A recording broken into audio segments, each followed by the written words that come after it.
Subramaniam Jaishankar, Minister for External Affairs of India.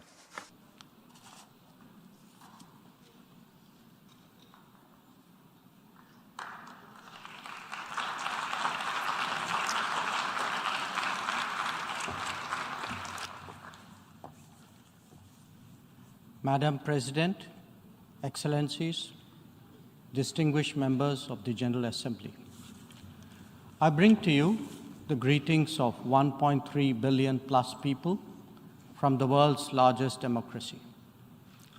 They join me in congratulating the President of the General Assembly, Ambassador Chaba Koroshi, on his election to chair the 77th session of the UN General Assembly. They follow closely developments at the United Nations, reflecting the increasingly globalized nature of our existence. We meet at a challenging time for the world order. This session's theme, a watershed moment, transformative solutions to interlocking challenges, seeks to capture its seriousness. Excellencies, the year 2022 is an important milestone in India's journey towards growth, development, and prosperity. India is celebrating 75 years of its independence, what we call Azadi Ka Amrit Mahotsav. The story of that period has been one of toil, of determination, innovation, and enterprise of millions of ordinary Indians. They are rejuvenating a society pillaged by centuries of foreign attacks and colonialism. And they are doing so in a democratic framework whose steady progress is reflected in more authentic voices and grounded leadership. This new India, under the visionary and dynamic leadership of Prime Minister Narendra Modi, is a confident and resurgent society. Its agenda for our centenary will be achieved through the 5 pledges that we committed to on our Independence Day. 1, we are resolved to make India a developed country in the next 25 years. For the world, that creates more capacities for global good. 2, we will liberate ourselves from a colonial mindset. Externally, this means reformed multilateralism and more contemporary global governance. 3, our rich civilizational heritage will be a source of pride and of strength. This includes care and concern for the environment, so ingrained in our traditional ethos. 4, we will promote greater unity and solidarity. This expresses a coming together on global issues such as terrorism, pandemics, or the environment. And 5, we will instill consciousness of duties and responsibilities. This applies to nations as much as it does to citizens. These 5 pledges affirm our age-old outlook that sees the world as one family. We believe that national good and global good can be entirely in harmony. It is this conviction that led us to supply vaccines to over 100 nations. Similarly, our evacuation operations in HADR situations always had room for other nationals in distress. Even as we meet our own development targets, India offers partnerships to our brothers and sisters in Asia, in Africa, and Latin America. And we do so based on their needs and their priorities. Today, the focus is on green growth, better connectivity, digital delivery, and accessible health. Our solidarity is not just in words. You can see them in 700 projects across the world. Madam President, even while India contributes to global betterment, we recognize the sharp deterioration in the international landscape. The world is already struggling with challenges of post-pandemic economic recovery. The debt situation of the developing is precarious. To this is now added the rising costs and the shrinking availability of fuel, of food, and of fertilizers. These, along with trade disruptions and diversions, are among the many consequences of the Ukraine conflict. The Indo-Pacific, too, witnesses fresh concerns about its stability and its security. And climate events have added an overlay on these mounting anxieties.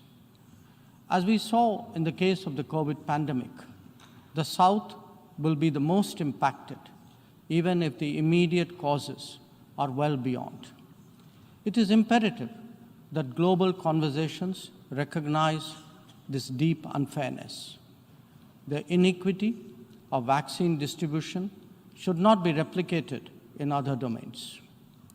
Madam President, as the Ukraine conflict continues to rage, we are often asked, whose side are we on?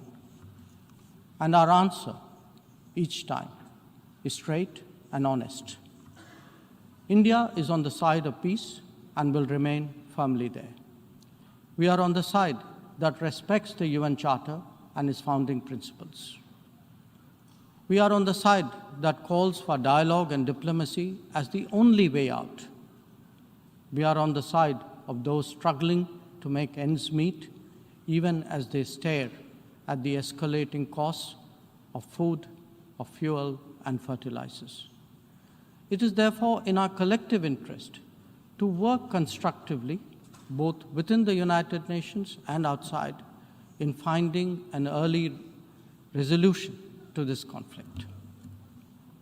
Excellencies, while the global attention has been on Ukraine, India has also had to contend with other challenges, especially in its own neighborhood. Some of them may be aggravated by the COVID pandemic and ongoing conflicts, but they speak too of a deeper malaise. The accumulation of debt in fragile economies is of particular concern.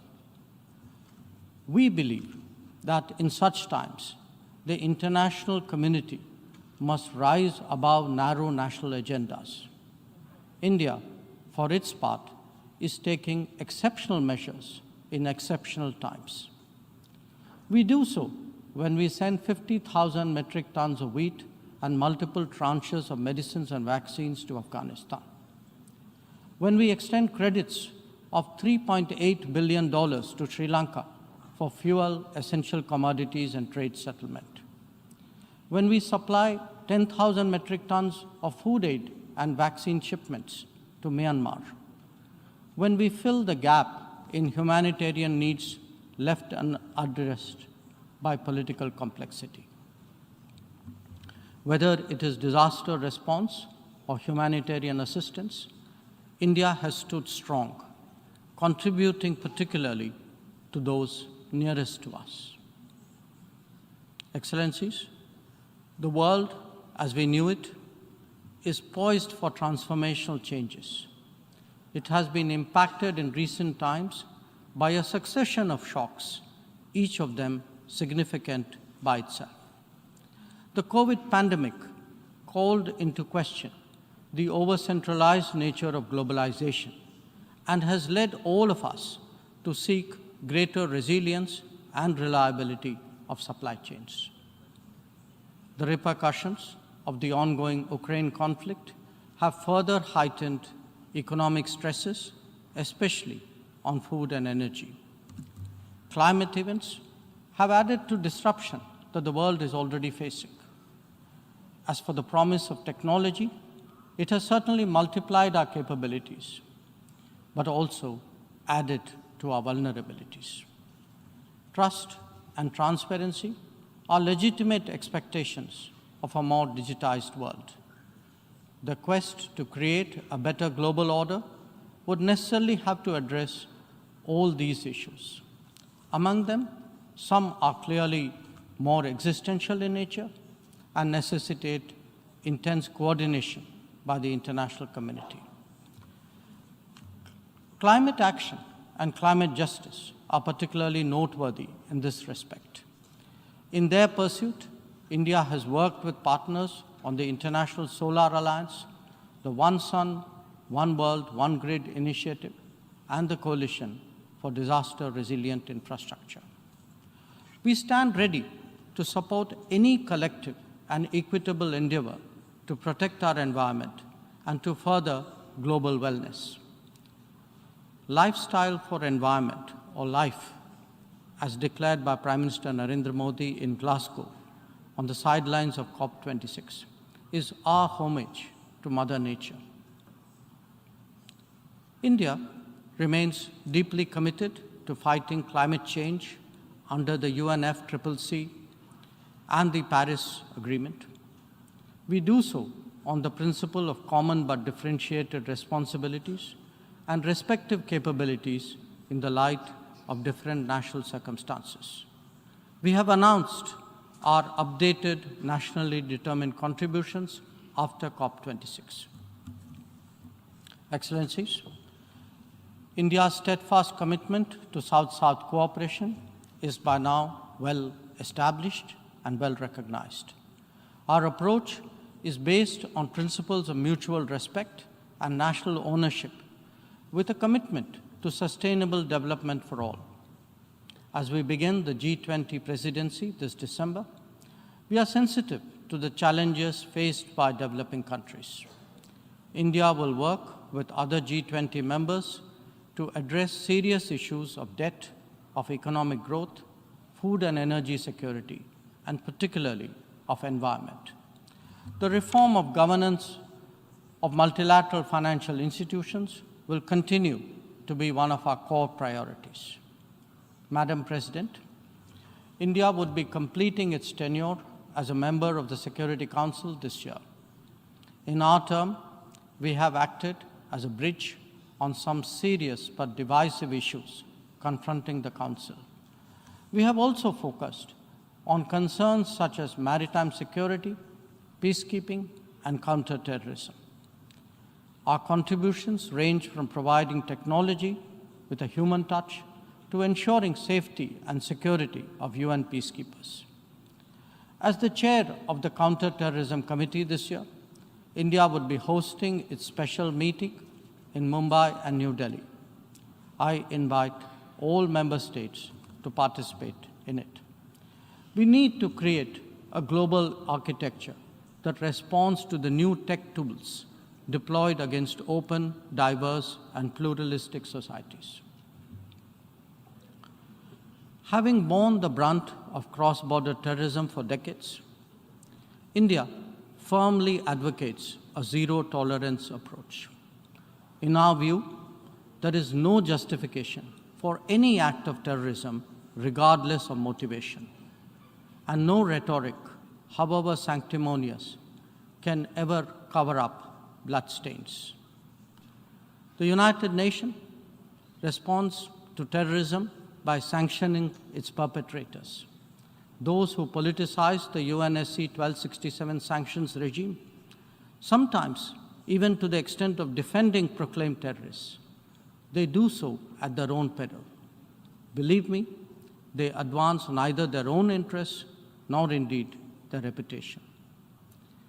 India has always espoused a cooperative, inclusive, and consultative approach to international relations.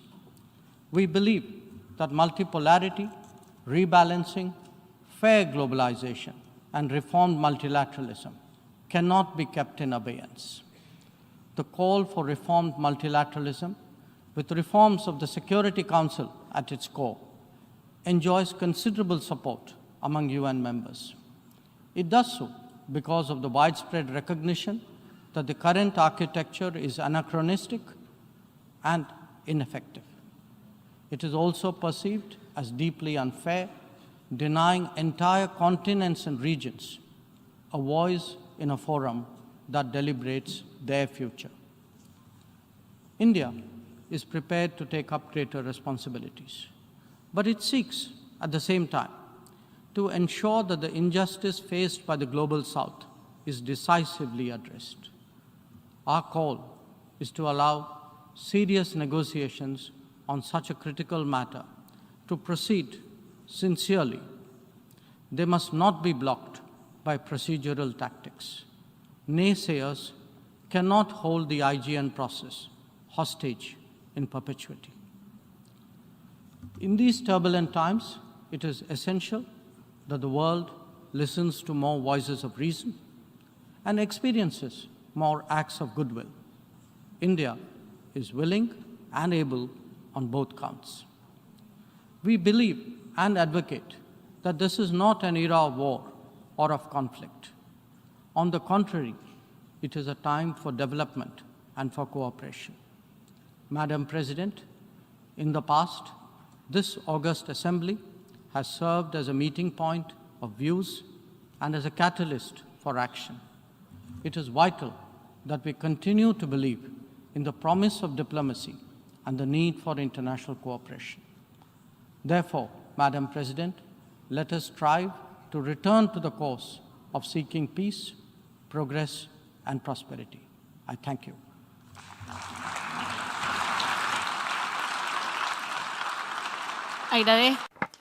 I thank the Minister for External Affairs of India.